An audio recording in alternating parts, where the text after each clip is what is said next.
Star Citizen is continuously evolving, and many hints from the current development phase indicate that the final game will exceed previous expectations. One of the most exciting aspects is the vision of how players will experience the universe in this future version. It appears that players will have a different starting point and a deeper gaming experience than currently available. In the finished version of Star Citizen, players may no longer start with a ship in the starter package. Instead, they will begin on foot with just a few UEC, or United Earth credits, in their pocket. Players wake up in a hotel room in a bustling city and must make immediate decisions. To survive, they need to earn money, find food, and secure accommodation. The open world provides diverse opportunities for this, with work being offered by NPCs. Seeking out these NPCs, for example, in an easy hub, will play a central role in the gameplay in the future. Currently, these mechanics are not fully functional, but early hints in the game suggest they will become an important part of the player experience. Players can ask NPCs for work by interacting with them to receive missions and secure their livelihoods. An interesting development is the introduction of public transport in Star Citizen. Players will be able to travel to all locations in the universe without the need to own a ship. This mechanic makes it easier for newcomers or those without significant investments to explore the universe.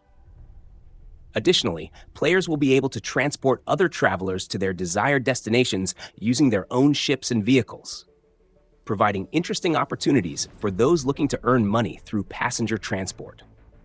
A particularly noteworthy ship in this context is the Genesis Starliner. This specially designed passenger ship is intended to facilitate the transport of travelers across the universe and will be a central component of the transport mechanics in Star Citizen.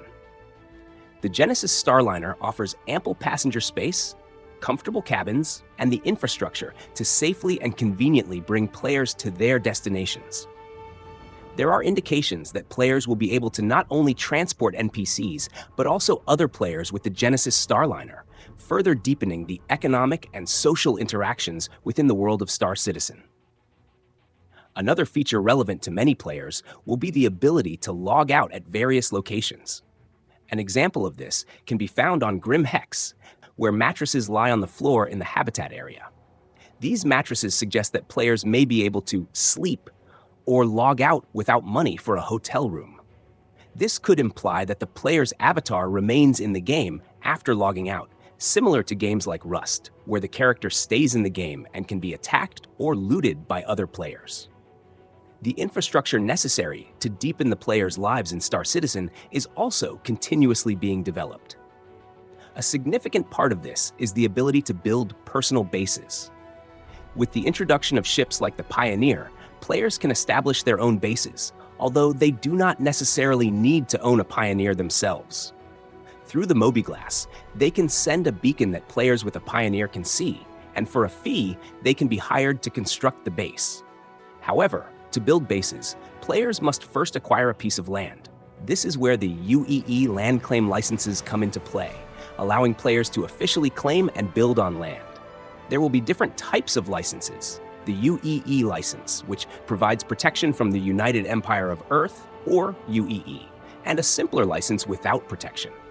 Players can also build without a license, but in this case they have no ownership rights and must defend their land themselves.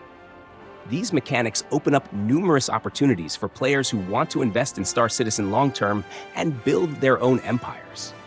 Addressing the community's concerns about the length of development, it's essential to understand that Star Citizen is not an ordinary game. It is the creation of an entirely new experience, combining numerous gameplay mechanics in a vast open world. Unlike traditional games that rely on predefined maps, Star Citizen offers a universe where players can move freely. Additionally, the implementation of server meshing is a groundbreaking feature. While other games may support up to 1,024 players on a server, those limits are imposed by hardware constraints.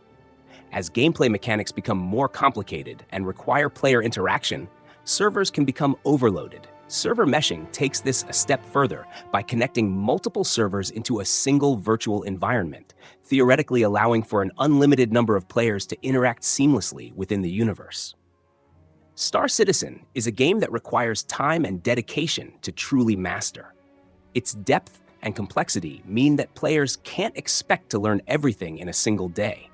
Instead, it invites players to immerse themselves in its intricacies, encouraging exploration and understanding of its vast systems and mechanics. By taking the time to learn the game, players can unlock a richer and more enjoyable experience, discovering the full potential of the universe it offers. Whether it's mastering flight, engaging in trade, or exploring distant planets, the journey of learning is integral to having the most fun possible in Star Citizen.